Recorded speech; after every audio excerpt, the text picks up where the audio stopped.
Tom Petty.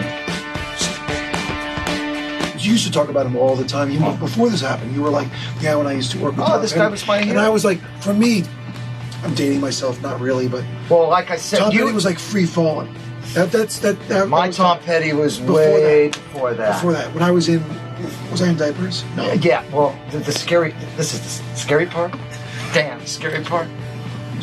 When I was working with Tom Petty, was I even alive? Barely. You were still pissing in your pants. I think you were 4 years old or something. So, and I heard you still pissed in your pants. No, you were 4 years I old. wore diapers till late age, but it's usually coupled with high intelligence. Oh, is it? Oh, okay. But so back to okay. Take me back to how you first. Think back to how you first started working with Tom. First of all, how'd you get the gig? Where were you recording? Oh, well, how'd you get the gig? That was with Shelly Yakus, Jimmy Iovine. Was it before Jimmy Iovine was Jimmy Iovine? Well, Jimmy Iovine was like on the verge of being Jimmy Iovine. He was already. They had done Damn the Torpedoes, and Hard Promises was the follow-up to Damn the Torpedoes. So it was a big record, but a big record that they had to come up with because you're following up a huge record. But Jimmy Iovine was just getting to be that superstar producer. I was an engineer at Cherokee. I was a young engineer at Cherokee. Young, single, stupid, poor. Young engineers. Young, single, stupid, poor. Is that like an acronym? Okay. Yeah. Cheers. Tom Petty. Okay. Tom Petty. So how did you get selected, or did you beg to get that session? Because who else was in the studio at the same time? At this time, Cherokee was bang. That was like the place. It was the place to be. Just the place to be. And I mean, we had Tom Petty in one room. You got the Cars in another room. You got Rod Stewart in another room. So you were the only guy available, or you didn't want to touch the Cars or Rod Stewart? Or they were like, Bradley free? At that point, Tom Petty was, again, I tell you, Tom Petty was my hero. Oh, you were like, I want to work with you? Yeah. So it's like I maneuvered kind of my way to make sure I'd be working on that record. Schedule? Who cared about schedule? Right. Who cared about schedule? In those days, you just kept, you worked whatever you could work, and that's what those sessions were about. Describe if you could in technical terms what tracking was like back in the day, and then kind of insert what Tom's aura was in that situation. This dude was just, Tom Petty was just like one of the coolest guys you'd ever met. Just one of the coolest guys you could ever meet. We did, all the tracking was done at Sound City Studios, the great Sound City Studios that, David Grohl has the console, the same place where, listen, Nirvana wanted to go to Sound City because of Tom Petty records were done there and that stuff. So, but all of our tracking was done at Sound City. Then they move over to Cherokee, which is where to do overdubs and mix. Okay. Now, remember, this band tracked everything live. So there were overdubs, but there were solos, and there was Tom would redo his vocal, and there was always things to do. This is on a 24 track. That's all, yeah. Where you took an hour to align before the session. Yeah, oh no, those were the days where 6 people would come in a changeover. There weren't. These were the days where a session was either 10 to 6. Or 7 to, you'd work to 2 or 3 in the morning, something like that. So that hour changeover, like the morning, that was probably maybe David Bowie, and then he'd leave, and we have an hour to tear down David Bowie and set up Tom Petty, so he's ready at 7. Right. And remember, in those days, we didn't have, we had none of this. We had no moving faders. We had no automation. We had nothing remembered anything. So, I had to take everything by notes and rulers, and I had to measure everything, and so that we could come in each day and put everything back to exactly where we were. So if you had no flying faders, if you had no mute automation, you weren't even like muting and cleaning the head of the 24 track. Like in the beginning, you have the mute, and then when the drums come in or the vocalist comes in, you want to do the mutes. You have to do that by hand. By hand every time. And we miss it, then you go back. Yeah, and we were mixing at Cherokee on a Trident A range, okay? And it didn't have buttons like that. It had it had switches that went like this. So we would take pencils, you know, I would do something like this. Oh no, it wasn't just pencils. Anybody remember a grease pencil? Does anybody remember a grease pencil? Wait. This is what we used to mark tape with. Oh wait, you were talking about popsicle sticks or something, right? Well, this is, we would take a popsicle stick or something, we'd put it on the faders like this, and we'd tape it together, and then we would move it. I'm doing a really bad job of it right now, but we would kind of move it around like that, and we would do the same thing with the switches, and we'd tie things on there so we could do things. If you've got 24 tracks, okay, it's you, Shelly Yakus, Jimmy Iovine, maybe someone else. Does that mean it's like all hands on everybody? Because you got to make sure, and of course you're stacking tracks too. Yeah, but also there was no automation. So, somebody like Jimmy would be, Shelly would probably run the drums, and then maybe I ran the drums. I can't remember. Somebody would run the drums, probably myself or Shelly. Then Mike Campbell and Tom would run the guitars. And they'd be moving. And are you like yelling at each other? Down, no more. Oh, more, yeah. And you have Marks and Ivine's usually doing the keyboards, and he's always pushing up the keyboards. I mean, that was the thing, always pushing up that B3. Somebody's writing the vocals, so everybody yelling at each other. And well, you try not. Who was in charge? Tom or Jimmy? Tom. Okay. Tom was always. Was it because Jimmy let Tom be in charge? Absolutely. Jimmy knew how to bring the best out of Tom. Jimmy knows how to bring out the best out of anybody. Right. So it's like that collaboration between the two of them was incredible. It wasn't like one taking over the other, one kind of fighting with the other one. Well, even though they did have fights, but it merged as one, and he led Tom to get what Tom wanted. Right. Wait, take me into. If you could take us into a typical session, I'm assuming they were super tight. Are you using a click track? No, this is a band that this is how music was done in the real way. The real way things were done. It's still real. It's just massaged now. No, this is a band. It's massaged a lot now. It's massaged a lot now. The Heartbreakers are the best band in the world, I think. I mean, one of the best bands in the world. So they would come in a few takes all the way through, and that's it, and then maybe some overdub? Well, yes. They played a song from top to bottom. They didn't go, okay, now we have the drums, then we do the bass. No, they just they played and felt. Yes. Felt. Thank you. Are you allowed to talk about that? Didn't you say there was a song? Well, are we going to get into that? Do you need to get... No, well, I don't. No, I mean, it's public notice because this goes out. But this was all in the Defiant ones, which thumbs up, Defiant one. Everybody should watch. Smash that like button. Thumbs up. That's. It's alright if you love. It's alright if you don't. I'm not afraid of you running away, honey. I get the feeling you own. Next thing I know, he shows up at Shell 2 Records and he's got an engineer with him. And I'm going, well, hey, what's with him? I said, he's the engineer. They said, I thought you were the engineer. I said, no, I'm the producer. By the end of the day, he had convinced me that he would be better as a producer than an engineer. It's great. It should be, everybody should watch that, whether in music or not. It's just a story of how you persevere, but it's in that, so it's cool. Matter of fact, I'm in there someplace. I'm on that thing. You don't see me, but I'm there. You can feel me because I was there in that moment when, Jimmy Iovine, which nobody knew at that time, was dating Stevie Nicks. And so Tom had this song, Stop Dragging My Heart Around, which I always thought was great. But I guess they didn't think it was, they didn't think it was a single. Or Tom didn't think it was a single. Really didn't think it was going to be a single. So he kind of put it off to the shelf, and then, Jimmy kind of took it and put Stevie's voice on it. just like he kind of does sometimes. But that, hey, he's got a genius mind, and they work in weird ways sometimes. So I don't know what to say. I didn't see Stop Dragging My Heart Around as a single. I kind of put it on the shelf. It sounded like a blues record when he did it. And I heard it like a big pop record with a girl singing it.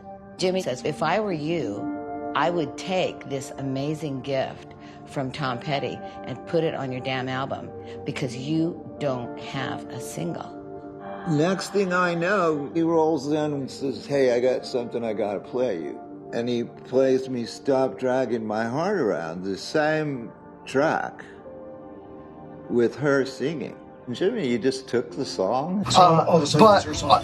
Well, it wasn't just all of a sudden. There was a process, you know, and then they kind of sang it together. They taught, you know, they worked it out together, Tom and Stevie, and did it in the studio. And I remember recording them and doing that kind of stuff, and they were learning it.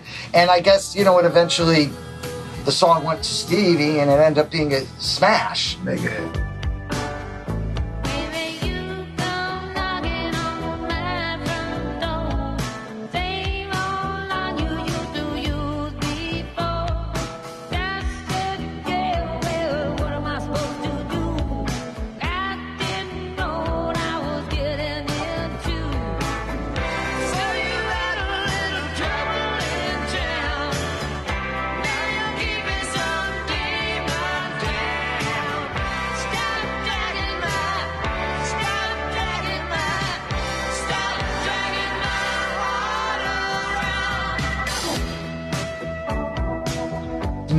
Mega hit, which, you know, Why is it a bad thing? No, it was a bad thing for Tom because it kind of ruined that record.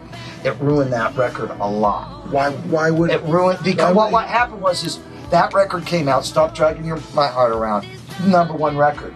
Tom Petty was just getting ready to release a second song, Woman in Love. It stole this thunder. And so it knocked Woman in Love, which was a great song. I have unbelievable stories about that. And but it knocked that like off. It knocked it off the charts. And so Tom Petty was a hit, but he wasn't #1. And it was Stevie Nicks. Okay. Wasn't him. The song before that, The Waiting, was a smash. And it's great song. But that whole Stevie Nicks thing, man, I was around for that. It was kind of, you know, it was kind of interesting. But I was young, and what do I know? You know, and because late at night, when we would finish the Petty sessions, Jimmy would come in with Stevie. Just to hang? Well, no, not just to think, just to hang. It's 3 in the morning. I thought I'd maybe going home, but I don't. No. And in those days, you do it. You do it. But you were young and single. Absolutely. Okay.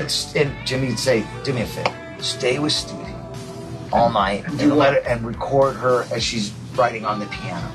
Record all what she's doing." You never told me this. I didn't ever tell you. No, you didn't tell me. Yeah.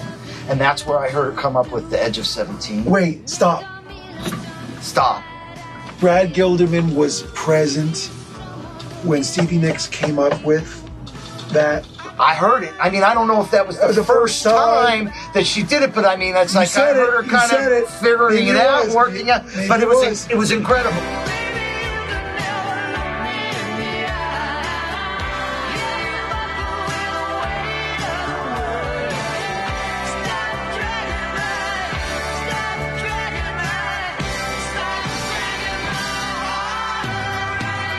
Tell me what it was like as a young, very young, you were in your early 20s, engineer, to be working with such a big artist, and what was he like in the studio? Because I'm assuming he was famous then. He was famous. And he had made it. But he wasn't, did he let it get to his head? No, man, no. Never. This guy was just, he was warm, always cool. I mean, you know, there was a picture, pretty sure that's me, the arm. Is that the one that your wife has? Yes. Can we get that? We'll scan that. We're going to scan that. Yeah, Show that picture if we have it. I have it on the computer. Is that the one that's like part of you but not the whole thing? It's on the computer. All right, no, we'll get there. Okay, we'll get there. Yeah. Oh, yeah. Okay. Oh, yeah. Thanks forever. Sorry. All right. Well, let's take a look at that picture. Okay. It might. Okay. Is that your arm? Is that your arm? That's my arm. Because I don't see you. That's your arm. That's my arm. And I wasn't sure. I'm not sure if that's. I wasn't sure, but when my wife looked at it, she goes, I remember the shirt and look at the hair. The hair on the arms, that's yours. Is it really? Your wife recognizes all your appendages. Okay, that's the closest. But listen, Tom Petty was just cool, man. He just was chill. He'd walk in and, hey, what's going on? And hey, and this guy worked. They worked. And Mike Campbell, don't underrate that guy. That guy is amazing. First of all, most underrated guitar player in the world because I think he's the best. But Mike and Tom, when they create, it's them together. And when they come in, they come into work. Me, Shelly, Mike, and Tom were always there. Jimmy was a lot. Okay, so it was like the triumvirate in engineering plus Jimmy, right? But and that's it. I was going to say, that's it. It's like sometimes we sub. Yeah, no. This was when you work Steve to death. I got that in there for you. When you work Steve to death, and like someone needs to come in to sub so Steve can actually like be alive the next day. No, you didn't do that in those days. You didn't do that? See? No. Okay, this is when I was young. If it was your project, it was your project. You did not. But see, there's no project like that anymore, though. That's the shit thing. That's true. Well, just don't make records like that anymore. We made records there the old-fashioned way. Okay, wait. Speaking of making records, my favorite thing. But he came to work, not to party. Oh, he came to work. You know, people. They came to create. Party today. Nothing. No, they wanted to create, and what I learned from a few of his sessions, was that. If it wasn't working and something wasn't feeling right, stop, move on, do something else, or go home. Wait, go home. If he wasn't feeling it, everybody left for the day? If we didn't have to do maybe a guitar solo, or if we didn't have to do something else, if the concentration was we were coming there that night to do vocals, and he wasn't feeling it, it's like, I'm not going to sit here and fight over this. That's where, it comes from the heart, when these real artists, superstars. And Jimmy trusted him and was like, okay, you don't feel it, that's it? Oh, yeah. So wait, I mean, Jimmy would always... How is Jimmy coming there every day? Does he have other artists? No, at this time, when Jimmy was... He wasn't... You see, you're too old. I mean, you're too young. I'm too young. You're way too... You're thinking Jimmy Iovine of Interscope Records. Maybe. Jesus, are you kidding? Okay. This is when Jimmy Iovine had a full head of hair and a unibrow. I just got carded. Let's zoom in to the technical for a second. You're mixing to what? You're mixing to 2-track, 1-inch? No, well, the process then... And 24 track. And cassette, and then he took the cassette. Oh, yeah, 24 track. The technology was around to lock tape machines up, but we weren't. I didn't go there. Man, they fit it on there. If you know what, if there was a guitar solo in the solo, what a place! The guitar solo's in the solo. If that's all on the track, we'll put a tambourine on that track in the chorus. Oh wait, hold on. Or something. So you gotta explain that because that's track stacking and it's just not done anymore because we have as many tracks as we want now. Right. So track stacking is if you only have 24 tracks, that means more than one instrument thing is going to be on that track. And ideally, you don't want an instrument with like a totally different timbre because it affects your EQ. You might not have the choice. So I mean, a lot of times what you do is you would molt. Okay. Out of the tape machine, put it, on the patch bay, you'd molt that track to 2 different channels.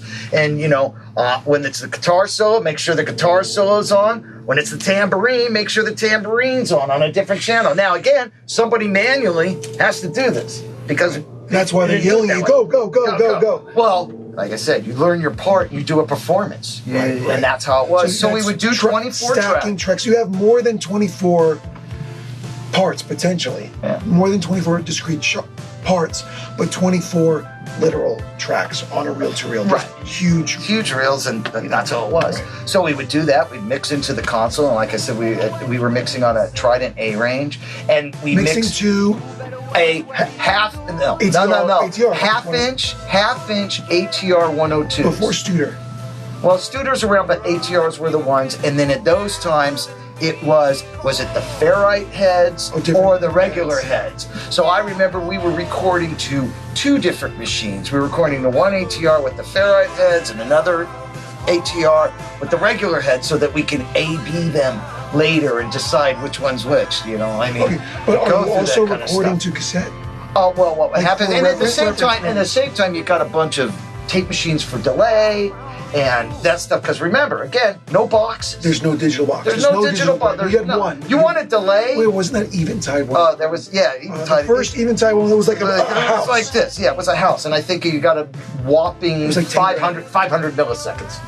Yeah, whopping 500 milliseconds. And, you know, and then it had a double button. That was it. Double. That's it. Hit the double button. Yeah. Do it again. Yeah, exactly. Okay. So you had to create that with that, and then, but yeah, what would happen is when we're done mixing, and again, remember, you're doing everybody's got to think, so you're doing a performance. And you're on top of each other, right? Yeah, and everybody's doing it. When you finish the mix, you go, hey, was that good? Oh, I got my part. Oh, I got my part. Okay, good. Wait. You know what?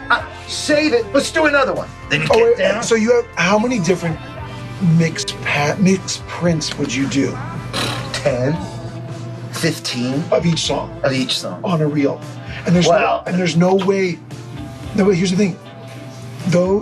Each reel fits only a few prints. Yeah, well, each reel's like 15 minutes, so you can fit 3 prints. So I mean, when we were doing, we had stacks of tape like this. So let me hear song 5, right? Print 6. You gotta have that, throw it on, and play it. Correct.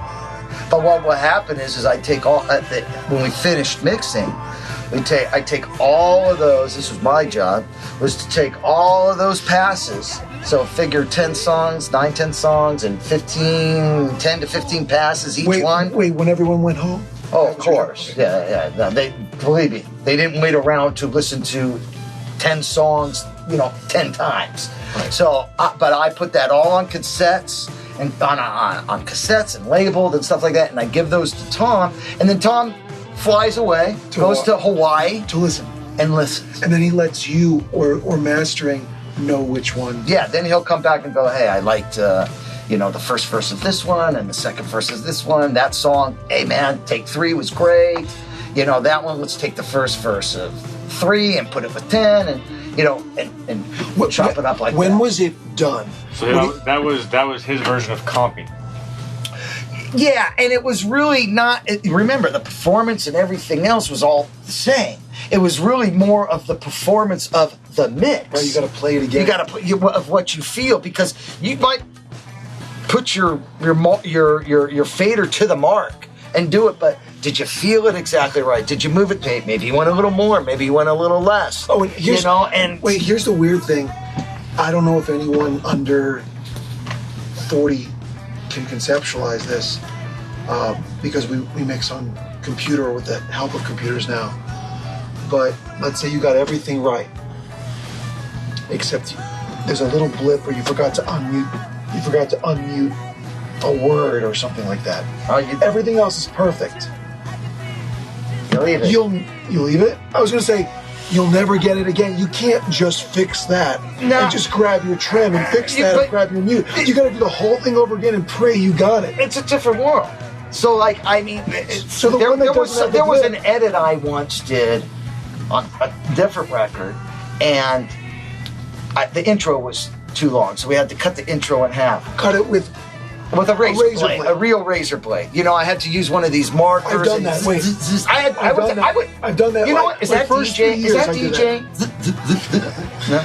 Do that bass again. Do that bass again for Mike. Okay. We're gonna sample that. We're gonna make it a freaking song. Go ahead. I forgot what I was saying. You were talking about why Brad is not a DJ.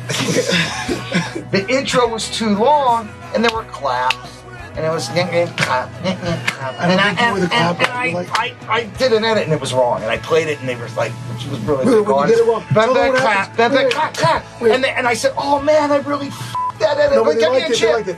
They loved it. They loved it. It was a... Yeah, they loved it. Wait, they love that, but tell everybody what happens when you do an edit and it's wrong and you got to fix the edit. That's when the reel is either 30 or 50 or 7.5 inches per second. 30. 30. Okay. Usually. Or so, 15. Or 15. 15, so let's say, 15 is a beautiful speed. You tell me if I'm doing it right because I've done this like 20 years ago. Okay, so you got to find out where the kick is. You got your reels. You're going. You're finding the front. You're finding the head of the kick. I got it. Then you slice it, right? You got to mark it first. I'm sorry, you got to mark it with the grease. No. Yes, with the grease pencil. You got to mark it, and it's like hanging a picture at home. My wife wants me to triple check, right? Before you put the nail in. Yeah. Keep that. Okay. Sorry. Okay, dude. Okay, hang on. There's a few slots. There's this slot, there's this slot, and there's this slot. Who knows why they're angled? Why are they angled? The cut slot. Why is it angled? Well, it's to make the edit a little smoother because right angles. It's across. Exactly. It goes across it instead of a right angle. Okay, so you make it, then you tape it together with where you did the other cut. I hope you didn't do a lot of editing. No, I didn't do that much. Good, thank God. It was 20 years ago. Yeah. Well, and I was a kid. Okay, hold on. No, wait, stop. This is what happens if you get the edit wrong. What happens if you get the edit wrong? You gotta cut it again, tape it again, and do a different edit. That's like 30 minutes. Don't get it wrong. Okay, don't get it wrong. I got it wrong. Thank God it ended up right. But they got it right. Okay. But that was more important. So, okay.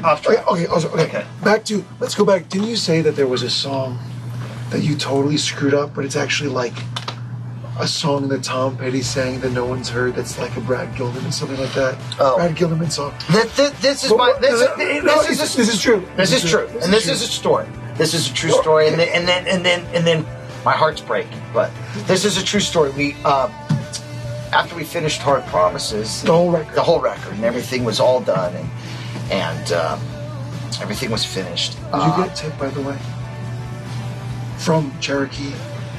Oh no! Did they spiff you and they were like, "Hey, no. Did they take you out to eat at least?" No. I mean, I used to. No. I was on a salary, so how I got in good with everybody, and I don't recommend this, but since I was on a salary, what did I care how many hours were on the invoice of the bill? So when we left at night, and it was because in those days you had a work order, that you had to have everybody sign. So today. Oh yeah. So so maybe I take an hour or two off of the invoice. You took it off the invoice? Yeah. So that people, because the owners of Cherokee are probably watching and don't appreciate that. Sorry, Bruce. Sorry. Okay. Sorry. Okay. But anyhow, yes. He was like 23 back then, so exactly. He's just a young kid. So you saved him. You saved him. Lubing the deal. That's it. But it was. You took it off, and then they gave you dinner in return. No, that was another time. That was another artist. Another dinner. But we'll get there another time. But one of my best stories is with Tom. Was Morton's around? No, but we ate at the Palm. Jimmy Iovine, man. One night. He knew how to spend money on food? No, he just knew. You know what? They didn't come like and eat. They came to work. Yeah, it's really interesting. When in those days when people came to the studio, they came to work. They came to work. Nowadays they come to the studio and the first thing they do when they walk in, where's the food budget? Yeah, or no. Where's the menu book? Yeah. The first thing they have. Wow. And usually they're an hour late. So wait, and do we have enough on the food budget to get some Hennessy? Yeah. or some Cristal is so like $19.99. Oh no. Easy there. Nobody can afford Cristal. And back to my story. Okay, there you go. You feeling better? You're feeling better? I'm feeling much better. Wow. I feel. Cheers, Tom. I ran out of my water. Wait, I need a Red Bull. I need a Red Bull to stay up. Speaking of Red Bull gives you wings. Okay. Cheers, Tom. I love this story, and this makes me feel great. It's maybe, not even long, maybe a month or two after we finished the record. And again, I was young, kind of mooching off my parents a little bit still. No. I lived. You were a working engineer. Yeah, and I had my own house, and I was doing that. But when they went on, I went on a vacation. That's what I'm trying to say. They said, "Oh," then because you want to go to Hawaii?" Oh, you went with them. Okay. Yeah, I went with them, so that was cool. Okay, that's not mooching. That's enjoying the familial tribe. Yeah, we had a terrible time. In Hawaii? Yeah. Because you were 23 hanging with your parents. That's why. Boom. Done. So done. Note to self. Get a separate hotel room. I was in Hawaii, and I don't know how, I get this phone call. There are two people that are dear in Tom Petty's life, and that's two people who have been with him forever because he's such a loyal guy. Bugs, who is does everything. He's just with Tom all the time, takes care of everything. That's his world. And Mary Klausner, sorry. And they've been with her forever. Mary calls me somehow finds me in Hawaii and says, "Hey, Brad, Tom wants you back in LA. He wants to start recording. He wants to record something." Wait, this is before cell phones, so how do they find you in Hawaii? I don't know. They called your parents. They might have. So immediately, they had his parents' number. They had my parents' number. When I said, okay, yes. So, well, by the way, that's what you say. That's what you say. That's what you always say. Yes. You always say. If you want work, are you available? Yes. Yes. Okay, exactly. So, so you picked up your vacation short. Oh, I made my vacation extremely short. I left, I think, within 2 hours. My brother was with me. I said, "Hey, come on, we're leaving." We fly home, and the next day, I'm in the studio. We went to Cherokee to track a couple of new songs. There's 4 rooms in Cherokee, right? 3 rooms. 3 rooms. We were in the big room. Took my brother with me. I said, "Come on, Scott." My brother Scott. I took my brother, and I said, "Come on, you're going to go with the studio with me." And so we go to Cherokee. The whole band's there. We set everything up. How long does that take? You know what? Roadies, or everyone's pulling their own stuff? Is Tom bringing his own stuff? Listen, everybody there pitches in. Okay.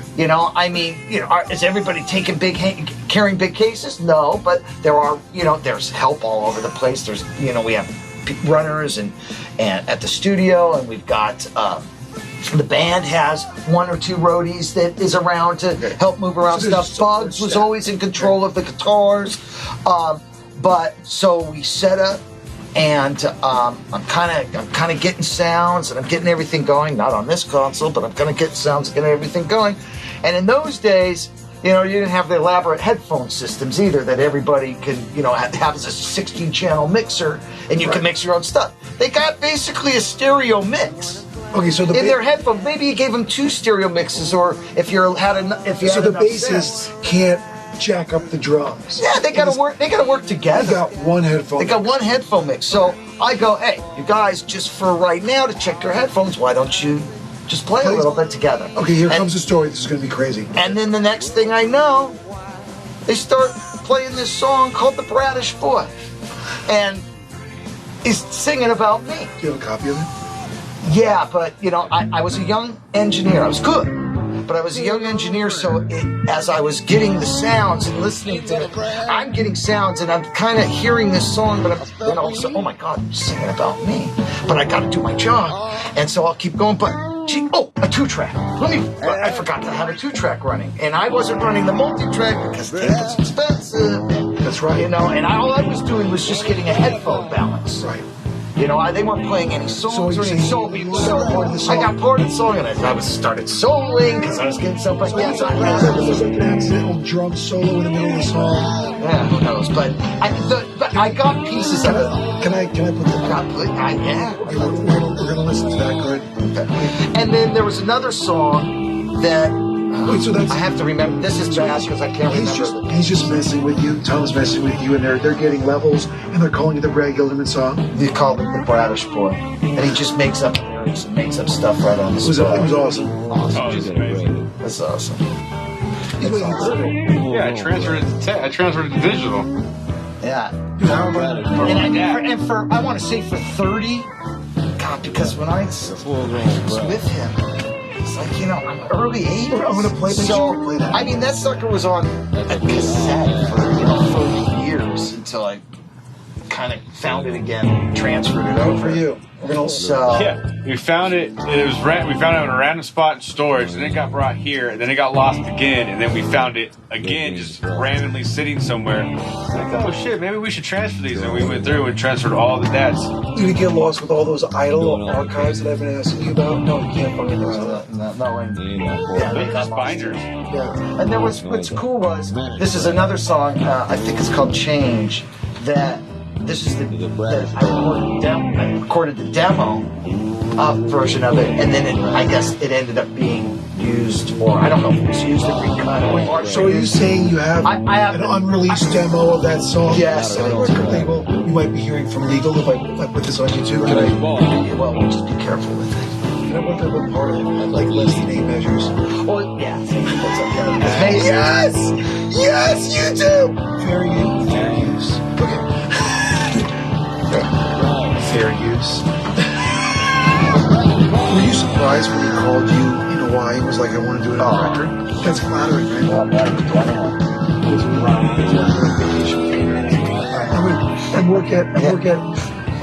I thought you worked at RCA. It sounds to me. Well, no, with the Petty Records, we did with Hard Promises and the Petty Records, we did move around a lot. He tracked mainly at Sound City. He loved that place, and we all loved that place. That was great. But listen, sometimes you had to be on the move and do whatever. I know we recorded RCA. I know we recorded at Crystal sometimes. So I got to move around with him. Okay, and so talk to me about the decision made. I don't know if it was made for you. The decision once you started getting on that session, you were booked solid, and so you couldn't work on someone else was on the floor, and you couldn't work on all those other records that you were like basically part of the record. But that's how it was. It wasn't records. One session one day, one session. No, it wasn't that. No, that was it. You were like almost a member of the band. Yeah, and that's what those days. That's what those days of making records were. It wasn't you and Shelly. That's it. And the band, and you did it. It was, I wouldn't call it work, but you did it every day. And you were there every day, and you were there to work, and you were there to create. You were there to make something special. So it was a 3-month, 4-month, 8 months. I've worked with some people. Maybe sometimes it takes too long. Okay, don't let it take years. But to craft, so you become part of their family. And that was the greatest part. That was the greatest part about making records with Tom or just other people in those days as well, is that, you weren't on it just for 2 days and they split and something was out. You basically really were on that for the whole process of the record, or a lot of that record. Do you feel like that was, I mean, obviously it was an important career-defining moment or series of years to be with him, but the decision to at Cherokee, I want to get on that session.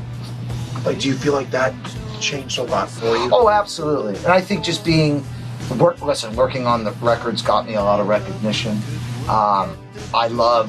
It got me really close with Stan Lynch, the drummer, who recommended me. He was supposed to produce a record for a great group called the Textones, and because I had just done Hard Promises, and he knew what I could do, he couldn't do it because he was going on the road with Tom Petty. He recommended me to do my first producing gig with the Textones. And they were kind of, along the lines of kind of the Heartbreakers thing anyhow, with the Rickenbacker guitars and the laid-back drums. And it was weird, a lot of those two band members from Textones and Tom Petty and the Heartbreakers, a lot of them knew each other and intertwined and stuff like that. So you feel like that was like a huge networking thing? Yeah. That's how, it was a major networking thing, but that's how things were around then. He said sometimes he'd get like an idea after the fact to come in and do a background vocal. And he was really, really good. Tell me a little bit. There was this great story with The Waiting, which was, the big song off Hard Promises, that we're mixing it, and and and we're mixing it for days because that's just how it was. Wait, time out. But days, man. Wait. Orient me, because a mix is a day now. 12, 14 hours is a mix. But back again, in the day, a mix, maybe 15 different mixes over a series of days, and you choose one. Is that what it is? Yeah, or the process just mixes over days. Listen, it just took longer too. It took longer because, for one, you had more time to work on it, but also, again, remember, no computers, no 15 sends off of every channel. You really had to figure ways of making things happen. I'm just trying to get the sense of when you're there for the whole week working on just one song, and we're not talking about tracking. We're talking about just mixing one song a full week with at least 4 people, hands on different buttons. Well, first couple of days, it's just set up. Shelly and I. Right. Then when it gets to a point that we're ready, then everybody comes in, and then usually you show them what you did. Yeah, a lot of times Jimmy would come in and go, "Oh, it's really good. It's really good, Shelly. Let's do it again." Okay, and so that's what who does that or did that? Dre's done that. You think you have something up, and he's like, no. I'm like, no. And guess what? Sounds fucking amazing. Sorry. But anyhow, for the waiting, we were totally done with the mix. It was just about it was finished, and all of a sudden Tom had this idea of this background part and it's and don't listen to me sing, and it's like happens 3 times in the song, and it really kind of made a great little thing to the choruses, to the pre-choruses going into the pre-chorus going into the hook, and. In those days, you had to run out quick, set up the microphone, do that, and he did down the parts. And remember, in those days, you had to do it 3 times for each chorus. You couldn't do it; fly it in. There's no cutting and pasting, but can you fly it to another tape machine and then time it? It's not worth it. Wow. Listen, if you're at the end of the mix, all right, and you've hopefully got some people who can sing, it's a lot easier to try to have them sing it and go This is when people had to know how to sing. You had to know how to sing and make it through it. And so he puts the parts on, and I remember when we had the parts on and he was mixing it, and he always was going, the third one, that's the good one. That's the third chorus. The third chorus. And that time I was still kind of young. I wasn't sure I understood what he was talking about, that was the good one. And then as time went on, and he kind of explained it to me a little bit, how this one sang better than the other ones. Not his singing. It just felt. It sang better. It shined better. It spoke to him. Yeah. And it took me years to understand it. Now, it was just kind of the way they did it. Because it's a unique, even though same part, it's just a unique. Yeah, and it's not cut and paste, So and again, we were under the pressure, I think, of getting it done. And to this day, every time I hear it, I hear the first one, it's all right. It's like, and then the third one, and so it's like that's what I'm saying. That sometimes it's in those days you're special. And you sacrifice. You said that before. Like, instead of why perfection, are you always flying it in? Why are you flying it in? I'm like, time, and because if I tune all the backgrounds anyway, I mean, it's actually practically the same thing. With the exception but it feels different. Right? No, it's true. You get that lift. You had a story about. What were you telling me about?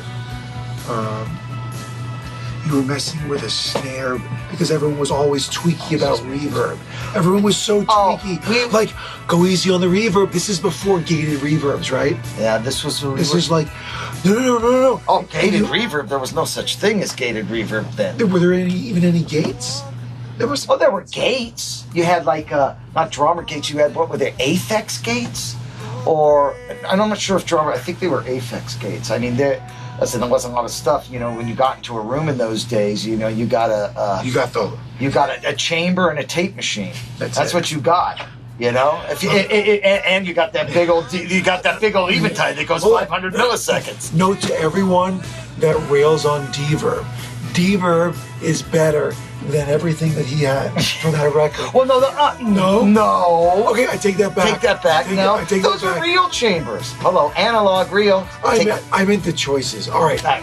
One night Jimmy and Shelly, I think, split, and Tom was still there, and he goes, "Hey man, just run me off a rough before you leave a Woman in Love." Was that your chance to okay, let me get in? Every chance. Yeah, absolutely. Make it as great as you can. So he leaves, he kind of listens to it at the beginning, then he takes off, and I kind of just keep going, and I keep mixing and doing my thing. I got to make it as best as I possibly can. Well, I don't know, for some reason when I was hearing it, I thought of like Simon and Garfunkel and Bridge Over Troubled Water. And I just remember that big old snare drum. And so I took, I basically on the snare, I just jacked up all this reverb on it, and it kind of made this big old thing. And you were like, I did it in the vein of... Yeah, and I that made me think of it because I just heard this big old... And that was on the print, and that was it. Well, this is my rough. This is my rough. So, and who knows how long that sat around. Then, maybe a month later or whatever, when we're mixing, and we're mixing Woman in Love, Tom goes in, it's just not right.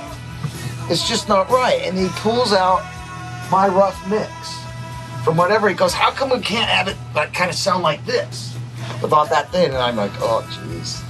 Because that was a no-no back then. Well, yeah, I didn't want to overshadow her, But so at that point, we went through this whole process. How'd you get the? Well, Shelly was like, Shelly. I accidentally had the knob all the way. Yeah, Shelly. I said, Shelly, this is what I did, and I did this, and then we kind of came up with a compromise that made Shelly that made Shelly happy, but it still kept the feel for what Tom wanted, and we accomplished. There was what Tom's vision was of that song, which is also where I got to meet one of the best bass players in the world, Donald Duck Dunn. And wait, say that again? Duck Dunn, Donald Duck Dunn. This guy plays with Booker T. Am I allowed to Booker T and the MGs? Am I allowed to make fun of the name? Donald Duck Dunn? He's not alive. I'm sorry. Cheers to Donald Duck Dunn. Cheers to Donald Duck Dunn. Am I dating myself? He was awesome. Should I know who he is? I should. I do not know who he is, man. Amazing bass player. Do it. Zoom in on. Do it. Zoom in on the bass player. Do it. Oh, thank you. Is that I Got Sunshine? Yeah. Pretty sure you did that one right. Probably. This dude was great. Okay. All right. Anyhow, so Donald, you were introduced to a lot of amazing people. A lot of great people. You were also saying that you were also saying Tom. Well, hold on. Okay, hang on. Well, did Dunn play anything on the record? Yes, matter of fact. Why? Wait, how? Why? Well, because that's what. Well, like I said, that's where I met Donald Duck Dunn. When I met the Duck, and is that his name? Like, what's your nickname? Sorry, did you have a nickname like an intern name? Or it kind of depended on what decade I was in, so we'll just leave him alone for right now. So I'll just not go there. But this was a time that the Heartbreakers were kind of baseless. When I say that, they made a lot of the trap. They made subs because they're Mike Campbell plays bass, great bass player too. But their original bass player Ron Blair, I think maybe they just got off a huge tour, and it was a. So he played some tracks, but they brought in bass players because they were kind of still searching for a new bass player at that point. And so they tried Duck Dunn, and he played on a couple of tracks. I definitely know on Woman on Love, it was a boom, boom, boom, just kind of what you were saying earlier. Oh, it was fat. Do that again. Boom, boom, boom. It was fat. It's vocal bassage from Brad Gilderman. But what was crazy during that time was that how Tom Petty would do this all the time. I was never quite sure the guy could do 100 things at once. We're making his album, all of a sudden he decides he wants to produce Del Shannon. At the same time. Or kind of, there was maybe a break or something, but all of a sudden I know we're recording Del Shannon. He wants to produce Del Shannon, so we're doing that, and that's where he meets Howie. And to Howie. And how he is for everyone. How he ended up being the bass player for Tom Petty and the Heartbreakers until unfortunately he's passed too. So this band has seen some things, but anyhow, so that's where Tom found Howie. Not much to, Del Shannon wasn't very happy about that because Howie happened to be Del Shannon's music director, but when Tom saw Howie and how he played and how he looked and how he sang, Tom knew he just had to be in his band. And Tom knows what he needs to do to be in his band. So, but it was interesting to watch that transition. I watched a lot of different transitions during this time with Tom in the band, and the bass player. I watched that transition. There was also during the making of Hard Promises was where the record company wanted to raise the price on his album. Oh, you were telling me about that. That records at that time were they're always doing that, or they were always doing that. Yeah, the record what was supposed to be $8.99. That's great. That's okay. Hey, back in the day. Wait, back in the day. No, that's okay. $50 now. No, well, I don't know. $70? They wanted to raise it to $9.99. Hold on. And Tom, they wanted Tom to be the guinea pig. That's like 15%. He said, "No way, man. 12%. No way would he do that." And he fought. That's what that kind of man was. He fought. Don't back down. Don't back down. That's where it comes from, man. Really? No. No, but it could be. Okay, it could be. Wait, hold on a second. He fought them on it specifically for that record and won. Do you think it was out of principle or accessibility, meaning more people will have access to my record if it's cheaper? No, it had nothing to do with that. Principle. It's the principle. It's all about rock and roll. It's all about rock and roll. He is rock and roll. You were telling me that he was the backing band for someone. He just took some time off to do that. He's an A-lister, but he took some time off to do what? You know what? Yes. What major artist is going to take a year off to be a backing band to another artist that is like Bob Dylan? It's a different thing. It's Dylan. Okay, but I mean, I'm just saying that's the love of rock and roll. That's love of rock and roll. Say that in one sentence because I don't know if people got that. Tom Petty actually took time off from being Tom Petty, the headliner, to being the backup band for Bob Dylan. So Tom Petty and the Heartbreakers backed up Dylan? Yeah. Basically? For a whole tour. That's fucking awesome. A whole tour. It was probably amazing. Oh, absolutely. Do we have footage on that? I'ma take this back off of me. I can't use it anymore. It's getting dark, too dark to see. I'm knocking on heaven's door. Knocking on heaven's door. Knocking on heaven's door.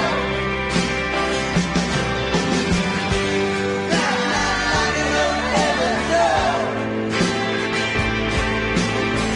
Just like so many times before. Are we done? I don't want to finish it. I never want it to end. Smash that like button. It's part one.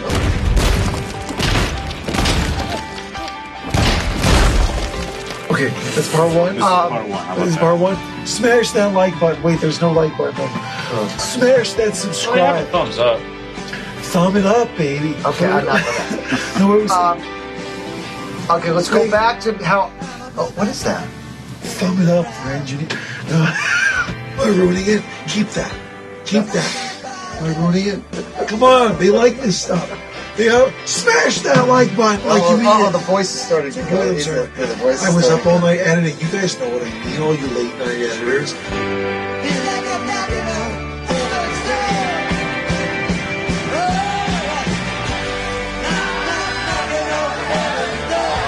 Did this make you feel better? Or do you feel better now? Much. much better. Much better. It's like I said, it's great to talk about. I love Tom Petty. This is for Tom Petty. He's embedded in my life forever, and I owe so much to him and Jimmy and Shelly. Tom Petty, you rock.